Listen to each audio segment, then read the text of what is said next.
여기서 제사는 번제입니다. 번제. 소제에도 포함이 되죠. 번제와 소제라고 했으니까. 번제의 의미가 무엇입니까? 레위기 할 때 살펴봤어요. 전체를 다 온전히 태워드리는 것. 앞으로 오실 메시아의 전적인 헌신과 희생을 의미하는 것이 번제예요. 소제는요, 오실 메시아의 한평생 순결한 삶, 하나님 앞에 정결한 삶을 얘기를 하는 거예요. 그러니까 나실인 입장에서는 전체 자신의 평생을, 한평생 나실인이 있죠, 삼손과 같이 한평생을 전적으로 헌신하는 그런 나실인의 의미를 번제가 가지고 있고요.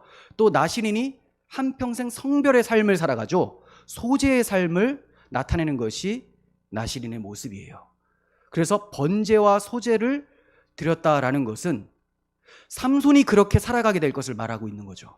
삼손의 삶, 어떤 삶이에요? 희생적 삶입니다. 마지막에 그가 희생함으로써 구원을 일으켜요. 그리고 삼손은 나실인으로서 처음에는 부족한 모습을 많이 보이지만 결국 성별의 삶을 살아가야 되는 사람인 거죠. 그래서 삼손의 사역을 번제와 소제를 드림으로써 나타내요. 그런데 좀 이상한 게 기드온이 드렸던 제사하고 상당히 유사하잖아요. 근데 기드온 때는 여호와께서 그 제사를 받으시고 기드온이 내가 이제 죽게 되었다라고 하는데 여호와 살로움이라고 하면서 평강을 주십니다. 그러니까 기드온이 드렸던 제사는 하나님께 드리는 화목제에 해당한다고 할 수가 있어요. 그걸 드렸더니 하나님과 관계가 회복이 되는 거죠. 화목제. 근데 지금 이 삼손의 아버지 마노아가 드리는 제사는 번제와 소제예요. 왜 그럴까요? 기드온의 사역은 승리를 하고 나서 다 적을 물리치고 나서 40년 동안 기드온이 다스릴 때 평온하였더라라고 나와요. 그러니까 기드온의 사역 끝은 평화예요. 화목하게 하는 것. 그런데 지금 삼손의 사역 끝은 어떻게 됩니까? 죽음이에요. 희생, 번제죠, 번제. 그래서 번제와 소제로 받으시는 것이다 라고 할 수가 있습니다. 특별히 번제를 드린 것을 대할 때 우리는 창세기 22장에 아브라함이 이삭을 번제로 드린 사건을 떠올리게 됩니다. 그 사건을 통해서 계시하는 바가 무엇입니까? 하나님께서 아브라함에게 나타나셔서 말씀을 하시는데 내 아들 내 독자를 내가 지시할 산으로 가서 번제로 드려라 이렇게 말씀하세요. 그랬더니 아브라함이 순종해서 이삭을 데리고 가는데 이삭이 아버지 번제할 어린 양이 어디 있습니까? 이렇게 묻습니다. 그랬더니 아브라함이 내 아들아 번제할 어린 양은 하나님이 자기를 위하여 친히 준비하실 것이다 이렇게 말씀을 하는 거죠. 그리고 이제 이삭을 묶어서 완전 어린 양이에요. 반항도 하지 않아요. 묶어서 칼로 내리치려고 하는데 여호와의 사자가 멈춰라 아브라함아 아브라함아 다급하게 말씀하시면서 멈추라는 거예요. 그 아이에게 손을 대지 말라. 그리고 돌아봤더니 한 순양이 뒤에 있어요. 아브라함이 가서 그 순양을 가져다가 아들 대신하여 번제로 드립니다. 아브라함이 그 땅의 이름을 여호와 이레라고 해요. 그 이유는 여호와께서 친히 준비하셨다라는 의미죠. 그래서 오늘날까지 사람들이 이르기를 여호와의 산에서 준비하리라 이렇게 불러요. 여호와의 산에서 준비하리라. 여호와께서 무엇을 준비했습니까? 어린 양 그리고 지시할 산을 준비했습니다. 여호와께서 준비하시는 그 산이 어디냐? 모리아산이죠. 모리아산. 여러분 잘 아실 거예요. 많이 말씀드렸으니까. 이 모리아산이 다윗이 사게 됩니다. 어디예요? 아라우나의 타작마당을 사게 됩니다. 그리고 이 산은 시온산으로 불려져요. 다른 말로 예루살렘산. 이 산에 나중에 무엇이 세워집니까? 솔로몬 성전이 세워지죠. 그런데 이 성전이 세워진 그곳에서 참 성전이신 예수 그리스도께서 갈보리 십자가를 지시는 거예요.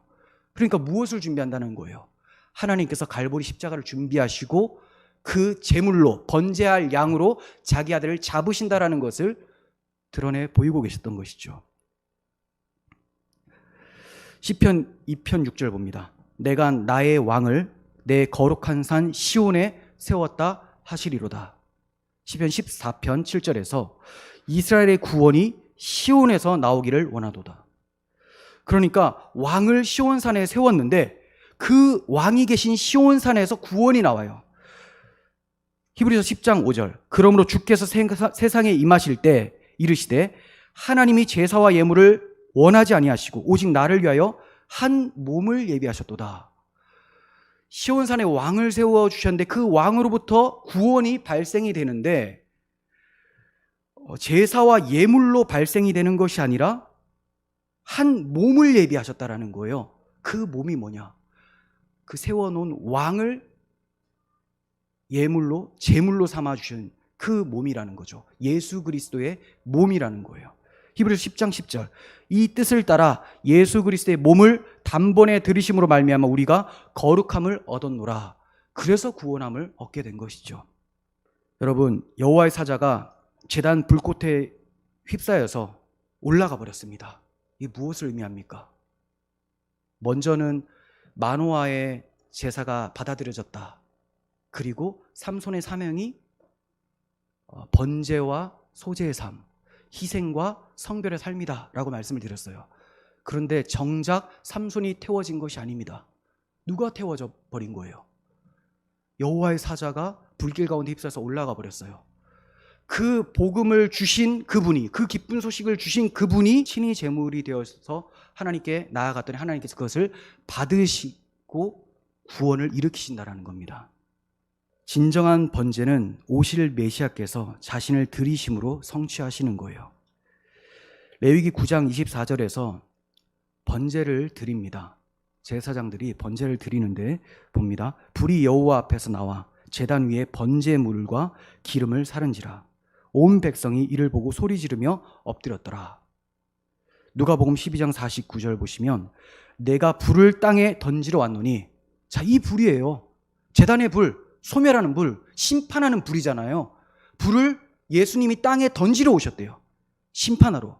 근데 양면성이 있는 거예요. 심판받을 사람은 이 불 때문에 심판받고 구원받을 사람은 이 불 때문에, 성령의 불 때문에 거듭나서 내 안의 죄성이 다 사하여지고 살라지고 요 앞에 정결함으로 순금과 같이 나아가게 되는 것을 말씀하십니다. 자, 다시 봅니다. 내가 불을 땅에 던지러 왔노니 이 불이 이미 붙었으면 내가 무엇을 원하리요?